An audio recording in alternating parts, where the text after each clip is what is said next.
Greetings, ladies and gentlemen, and thank you for watching another Pokemon Black and White Wi-Fi Battle video made to you by Pokemon Wi-Fi's own Pokemon Enigmatic Skyfire. This is another battle in the Pokemon Wi-Fi room, and the battle is against pentine13 from that room.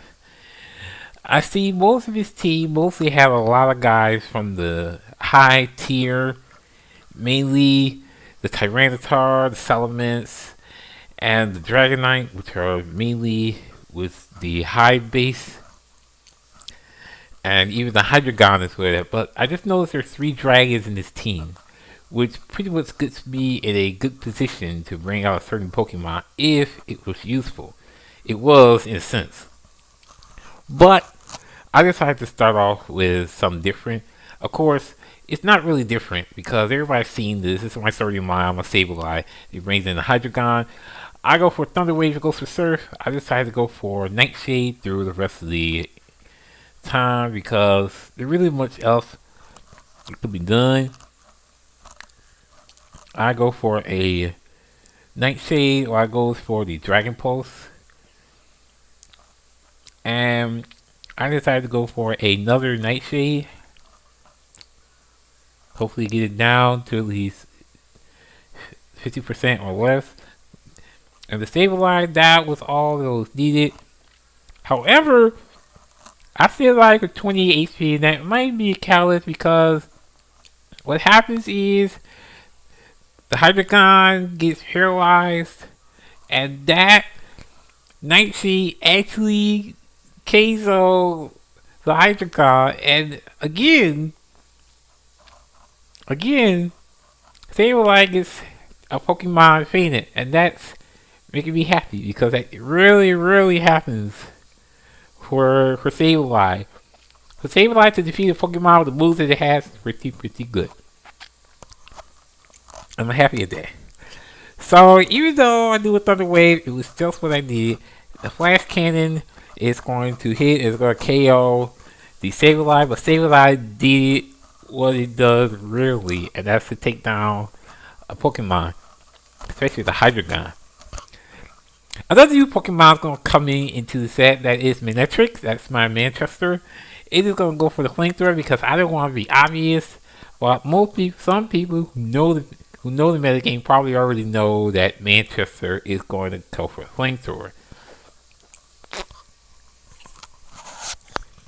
So Tyranitar is going to come in, start off the Sandstream as it usually does. I am going to go for a Thunder Wave because I'm expecting something like Earthquake or something like that to come up. But it did not move, so I'm like, sweet. Some people usually switch to bring in something that is effective against it. I did not. I decided to go for a Thunderbolt because I wanted to see what it was going to do. It did an Ice Punch. Ice Punch? I find that interesting. I guess not many people would run an Ice Punch an Ice Punch on a Tyranitar. I was supposed to say Manectric. I go for another Thunderbolt. It takes a lot on that one.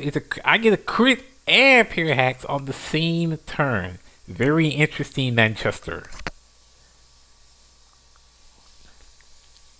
So Manchester doing another Thunderbolt. It goes for Stone Edge. It misses. Oh my goodness, Manectric, what are you doing?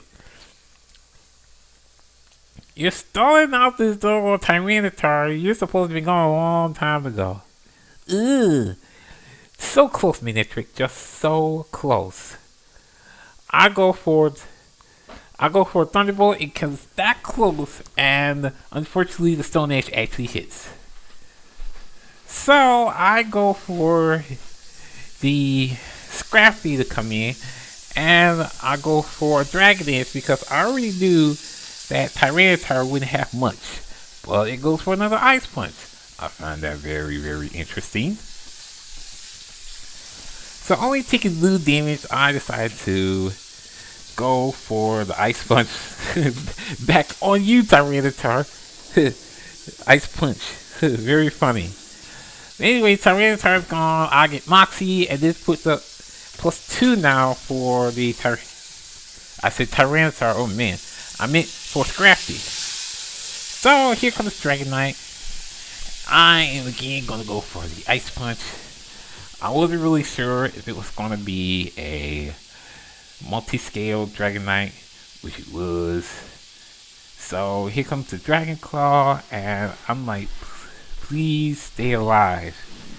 And I stayed alive. Thank goodness.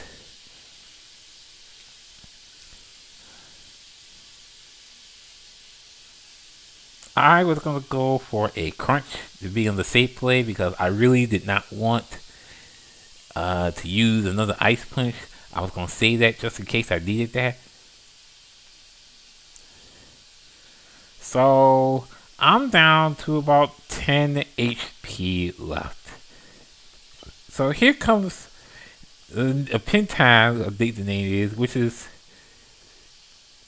a Galley. It goes for Vacuum Wave. Vacuum Wave. I find that interesting. Isn't that a special attack? Only if I had a little more HP, I probably would have survived that.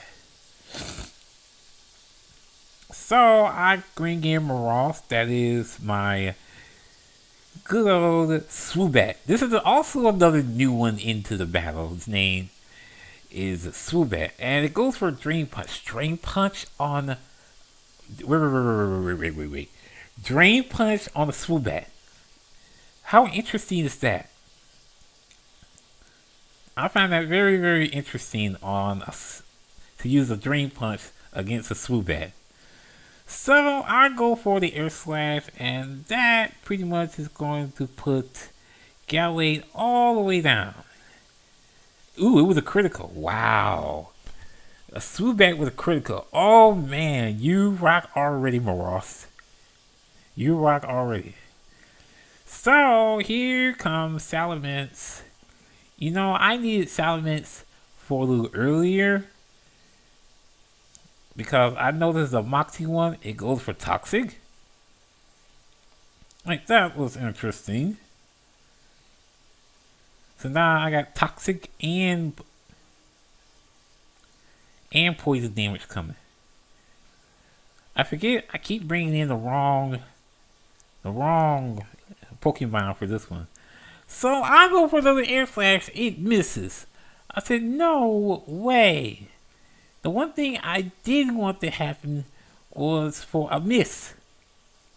Well, guess what? I'll get a miss. So that stunk. So Salamence is his last Pokemon. I decided to try to defeat it with my 13 mile, my Gorebyss. It goes for Dragon Claw. I said, please don't get KO'd. But I know that it has a lot of defense. Just enough defense to keep it alive with 24 HP. That was a critical point to use Ice Beam on the Salamence and to KO it. Whew, that's what you call close. It was interesting, but close. Anyways, good game to Pentine, and that was really, really interesting. Rate, comment, subscribe, give it a like. This is yours truly, Skyfire, saying have a nice day, and see you next time.